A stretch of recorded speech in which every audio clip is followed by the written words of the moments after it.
Qual foi uma aposta que você fez e que gostaria de nunca ter ganhado? Meu colega de trabalho, Jake, era aquele marombeiro insuportável que não parava de falar sobre sua genética superior e como ele poderia superar qualquer um em qualquer atividade física. Em todo santo almoço, era ele mostrando os músculos no espelho da sala de descanso e nos dando sermões sobre sua rotina de treino, sua ingestão de proteína, seus métodos de recuperação. O cara até levava elásticos de resistência para as reuniões de trabalho. A pior parte era como ele desafiava as pessoas para quedas de braço ou competições de flexão e dava voltas da vitória quando inevitavelmente ganhava. Ele literalmente media os bíceps com uma fita métrica que guardava na gaveta da mesa e anunciava os resultados para qualquer um que estivesse por perto. Em uma terça-feira particularmente irritante, ele estava se gabando de como tinha a maior tolerância à dor de todo o escritório e que poderia aguentar literalmente qualquer coisa física sem fraquejar. E ele contava a história de como uma vez levou pontos sem anestesia e nem sequer piscou. Eu estava tão de saco cheio de sua ostentação constante que simplesmente soltei. Aposto que você não aguentaria fazer uma tatuagem do que quer que eu escolhesse por uma hora inteira sem pedir para parar. Jake caiu na gargalhada, batendo no joelho como se eu tivesse contado a piada mais engraçada do mundo. Você tá falando sério, cara? Eu já estava querendo outra tatuagem mesmo, é dinheiro fácil. Eu disse que se ele pedisse para parar ou pedisse ao tatuador para interromper, mesmo que uma vez ele teria que admitir na frente de todo o escritório que não era tão durão quanto afirmava, mas se ele aguentasse tudo sem reclamar, eu pagaria por sua cara a assinatura da academia por 6 meses. É aqui que tudo deu errado. Eu estava pensando em algo pequeno e embaraçoso, como uma borboletinha ou talvez um personagem de desenho animado, mas minha namorada, Sarah, estava lá e interveio de brincadeira. Faça um retrato da ex-namorada dele. Seria hilário. Todos na sala de descanso começaram a rir, inclusive o Jake. Ele estava tão confiante em sua tolerância à dor que apertou minha mão imediatamente dizendo: "Você está prestes a perder 6 meses de mensalidade da academia, amigão." O problema era que nenhum de nós sabia da situação da ex-namorada do Jake. Eu imaginei que seria algum relacionamento estranho do ensino médio, ou talvez um término de namoro conturbado na faculdade, algo embaraçoso, mas inofensivo. Quando chegamos ao estúdio de tatuagem naquele fim de semana,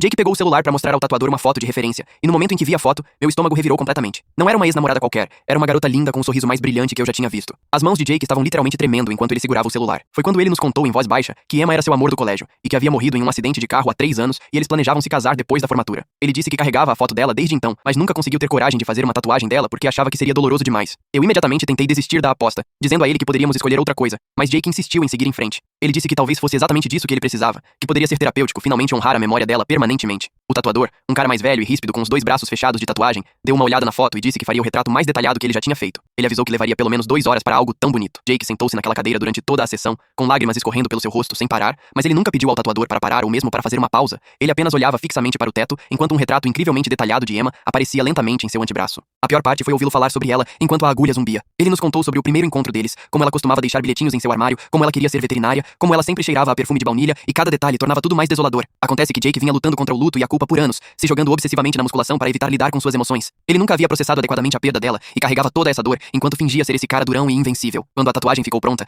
era honestamente a obra de arte mais bonita que eu já vi. O rosto de Emma parecia tão realista, era como se ela estivesse ali, sorrindo para nós. Jake apenas ficou olhando para ela por 10 minutos seguidos, chorando mais do que eu já vi um homem adulto chorar. Agora ele visita o túmulo dela toda semana e conversa com a tatuagem como se ela estivesse realmente ali, e ele acredita aquela sessão o fato de finalmente ter começado a se curar, e diz que foi a melhor coisa que já lhe aconteceu. Tecnicamente, eu ganhei a aposta, mas vê-lo soluçar durante aquelas 2 horas foi a pior vitória da minha vida inteira.